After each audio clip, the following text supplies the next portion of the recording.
সকাল সকাল রান্নাঘরের কাজে লেগে পড়েছি। আর আজকে অনেক চাপ, অনেক কাজ, তো সবই তোমরা দেখতে পাবে আমার এই ভিডিওর মাধ্যমে। তো আমার ভিডিওটা স্কিপ না করে পুরো ভিডিওটা দেখার অনুরোধ রইল তোমাদের কাছে, তাহলে কোনো কিছু জানতে পারবে না। শুভ সকাল আমার সকল বন্ধুদের। আশা করছি তোমরা সবাই খুব ভালো আছো। আমিও তোমাদের ভালোবাসায় ও আশীর্বাদে অনেকটা ভালো আছি। পশ্চিম বর্ধমান জেলার ছোট্ট একটা গ্রাম থেকে আমি জ্যোতিকা, আমার আরও একটা ব্লগ ভিডিওতে তোমাদের সবাইকে অনেক অনেক স্বাগত, অনেক অনেক ভালোবাসা। তো সকাল সকাল শুরু করে দিয়েছি, এখন বেজে গেছে প্রায় 6:30 মতো। আজ বেশ সকাল সকালেই কাজটা করছি, কারণ প্রচণ্ড রোদ হয়ে যাচ্ছে আর বৃষ্টির নাম তো নেই আমাদের এদিকে। তো রোদে গরমে কাজ করতে খুবই কষ্ট হচ্ছে। ভাবলাম যে সকাল সকাল কাজটাই সেরে নিই। আর ভোরের যে হাওয়াটা এত ভালো লাগছে, তো সকালে না উঠলে বুঝতেই পারতাম না। ভোরে না উঠলে, ভোরে উঠেছি, চাও খেয়ে নিয়েছি 1 কাপ, তারপরে কাজে লেগে পড়েছি। বসে থাকলেই যত সব বেলা। তো বসে থেকে সময় নষ্ট করব কেন, যখন হাতে অনেক কাজ আছে। তো সময় নষ্ট না করে প্রথমেই দেখো আমি যে বাসনপত্রগুলো ছিল সেগুলো গুছিয়ে রেখে নিলাম। আর তারপরে চলে এসেছি আলনাটা পরিষ্কার করতে। আর এই আলনাটা যেন প্রতিদিন একবার করে গোছাতে হয়, আর প্রতিদিন একবার করে তোমাদের দাদাভাই আর আমার ছেলে মিলে নোংরা করে রাখে। নোংরা মানে এই যে এটা ওটা নিতে গিয়ে তো এলোমেলো করে রাখে, তো সেই জন্য একটু গোছাতে হয়। তো তারপরে দেখো কাচার ছিল অনেকগুলো, তো অনেকগুলো কাচার ছিল, সেগুলো ভেজাতে চলে এসেছি। আর আজকের কাচার জায়গাটা তোমরা কিন্তু অন্য জায়গায় দেখতে পাচ্ছ। হ্যাঁ বন্ধুরা, কাচার জায়গাটা আজকে পাল্টেছি, কারণ প্রচণ্ড রোদ হয়ে যায় বাড়ি দিকে। আর সেখানে কাচতে গেলে তো প্রচণ্ড রোদ হয় আর মানে অসুবিধা হয় খুব। তো সেই জন্য দেখো আজকে যে আমাদের গলিটা আছে সেই গলিটার মধ্যেই কেচে নিচ্ছে। আর এখানে এত সুন্দর ফুরফুরে হাওয়া দিচ্ছে, মনে হচ্ছে যে এখান থেকে উঠবো না আর এখানেই বসে থাকি। তো যাই হোক, আর যে টাইম কলের জল এসেছে, এখন বেজে গেছে প্রায় 10টা সাড়ে 10টা মতো। তো টাইম কলের জল এসেছে, তো সেখান থেকে জল নিয়ে আজকে কাপড়গুলো কাচছি। তো কাপড়গুলো কাচা হয়ে গেছে আমার, আর কাপড়গুলো কিন্তু এখনও মেলা হয়নি। তো তার আগে জল দিয়ে একটু ভালো করে নিংড়ে নিচ্ছি, তারপরে যাব মেলতে। আর ছাদে যাবার আজকে আর ক্ষমতা নেই, এই নিচে দেখি কোথাও মেলে দেবো। চলে এসেছি ও একবারে উপরে ছোটো রুমটাতে, আর সেখানে এসে একটু ঝাড়ামোছা করে নিচ্ছি। তো তোমরা বলবে, হঠাৎ দিদিভাই তুমি এত ঝাড়ামোছা কেন করছো, এত পরিষ্কার কেন করছো? তো আজকে একটা ব্যাপার আছে, তো সেই জিনিসটা তোমাদের সাথে শেয়ার করব।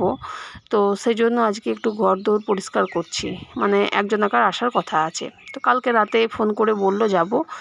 তো আমরা বাড়ির সবাই জানি, একমাত্র মা আর তোমাদের দাদাভাই জানেন না ব্যাপারটা। তো সেই জন্য ওদেরকে চুপি চুপি রেখে, মানে ওদেরকে আড়াল রেখে সব কাজগুলো আমাকে করতে হচ্ছে। তো সেই জন্য একটু পরিষ্কার পরিচ্ছন্ন রাখতে হচ্ছে বাড়িটা। আর আজকে সত্যিই অনেক চাপ গো। তো কাজের চাপের মধ্য থেকে ভিডিও করাটা খুব অনেক মুশকিল হয়ে যাচ্ছে, কিন্তু তাও দেখো আমি চেষ্টা করছি, যতটুকু পাচ্ছি তোমাদের সাথে শেয়ার করছি। কারণ বাড়িতে কোনো মানুষ যখন বাড়িতে আসে তখন একটা সত্যি কাজের চাপ থেকে যায়, অনেক কাজ থাকে।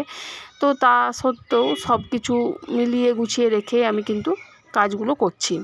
তো যাই হোক, দেখো ভাতটা বসিয়ে দিয়েছি এখানে, আর এখানে রান্না হচ্ছে ডিম, পটল, আলু সব দিয়ে একটা ঝোল করবো, সেজন্য ডিমটা সেদ্ধ করতে দিয়ে দিয়েছি।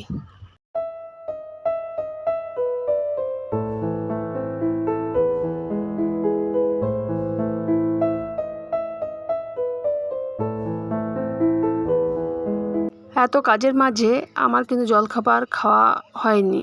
তো কাজের চাপ এতটাই পরিমাণে বেড়ে গিয়েছিল যে মনে হচ্ছিলো ঝটপট কাজগুলো সেরে নিই, নাহলে হয়তো কখন চলে আসবে ওরা 3টের দিকে, কিন্তু আমার কাজ সারতে সারতে অনেক বেলা হয়ে যাবে, যেহেতু হাতে প্রচণ্ড কাজ। আর অফ ক্যামেরাতেও আমার এত কাজ হয়েছে যে তোমাদেরকে কি বলবো, আর সব কিছু আর তোমাদের সাথে শেয়ার করা হয়ে ওঠে না, কারণ ভিডিওটা অনেক বড় হয়ে যাবে বলে। তো সেজন্য যেটুকু পারলাম অন ক্যামেরায় শেয়ার করলাম। তো রান্নাটা আমি বসিয়ে দিয়েছি, এখানে পটলটা ভাজা হয়ে গেছে। আর এখানে আমি পেঁয়াজ রসুন বাটবো না, তো একটু মানে গ্রেট করেই দিয়ে দেব, কারণ ভালো লাগছে না রোদের মধ্যে আবার এতখানি বসে বাটাবাটি করতে। তো যাই হোক, দেখো আমি রান্নাটা বসিয়ে দিয়েছি, আর তারপরে কিন্তু আমি সবাইকে জলখাবারও দিয়ে দিয়েছি অনেকক্ষণ আগে। শুধুমাত্র নিজেরই খাওয়া হয়ে ওঠে না, নিজের জন্য সময় আমি একদম বের করতে পারি না। তো ওই শত কাজের মাঝে ওই ব্যস্ত হয়ে থাকি ব্যাস, কিন্তু খালি পেটে থাকাটাও খুব খারাপ জানি, কিন্তু তাও সময় বের করা হয়ে ওঠে না। যাই হোক, দেখো সব রান্নাবান্না সেরে চান টান করে চলে এসেছি ওপরের বিছানাটা একদম গুছিয়ে নিতে। আর যে আসবে কিন্তু তাদের বিছানা বালিশ সব কিছুই আলাদা করে রাখা থাকে, তো মায়ের আলমারিতে রাখা থাকে, তো সেজন্য বের করতে অনেকটা অসুবিধা হলো। মা যখন চান করতে গেল তো তারপরেই আমাকে বের করতে হলো, তো কারণ মা জেনে যাবে যে কী জন্য বার করছি, কে আসছে। তো তোমরা যারা আমার পুরনো ভিডিও দেখেছো তারা অবশ্য আন্দাজ করতে পারছো, আর আমার নতুন বন্ধুরা কিন্তু সেটা বুঝতেই পারবে না যে আমি কার জন্য কথাগুলো বলছি, কে আসছে। তো সব মিলিয়ে দেখতে থাকো। হয়তো তোমাদের সাথে আজকে আমি যে আসছে তাকে শেয়ার করতে পারবো না, তো সেটা সারপ্রাইজ রইবে, কালকে তোমাদের সাথে শেয়ার করব। কারণ এত কাজের চাপের মাঝে আমার আর শরীরটা সত্যি ভালো লাগছে না। সব কিছু কাজ করে যখন একটুখানি রিল্যাক্স হলাম তখন মনে হলো যে না, এবার আমার খিদে পেয়েছে, খেতে হবে। তো সেই জন্য দেখো ঝটপট করে ভাত বেড়ে নিচ্ছি এখানে। আর কাজের মাঝে খাওয়া হয়ে ওঠে না, কিন্তু কাজ শেষ হলে মনে হয় যে না, এবার আমি খেতে পারবো। তো একটু এখন নিশ্চিন্তে বসে খাওয়া যায়, আর কাজ থাকলে জানো আমি একদম খেতে পারি না। তো সব কাজ কমপ্লিট করে ভাত বেড়ে নিয়েছি, এবার খাবো। আর তারপরে দেখি, চলো তোমাদের সাথে কি শেয়ার করতে পারি।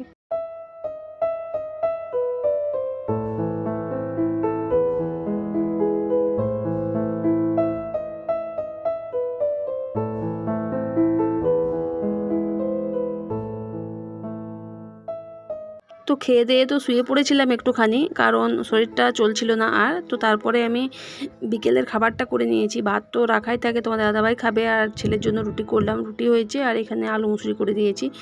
আর সবজি করতে গেলে অনেকটা দেরি হয়ে যেত, আর শর্টে সাট্টম কাজ যাকে বলে, তো শর্টে কাজটা সারবার চেষ্টা করলাম।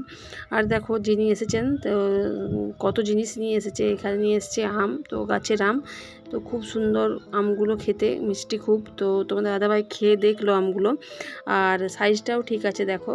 তো অনেকগুলোই আম এনেছিল, তো আমাদেরকেও দিল, আমার যাকেও দেওয়া হলো। তো তারপরে দেখো নিয়ে এসেছে এখানে গুড় আম। তো বোতলটা প্রথমে ভেবেছিলাম যে আমি প্লাস্টিকে, তারপর হাত দিয়ে দেখছি না, এটা তো কাচের বোতল। তো ডিজাইনটা এত সুন্দর লাগলো আমার বোতলের। তো তোমরা বলবে যে দিদি ভাই তুমি গুড় আমের তারিফ না করে, প্রশংসা না করে তুমি বোতলটাতে প্রশংসা করছো। হ্যাঁ গো, সত্যি খুব ভালো লেগেছে আমার বোতলটা।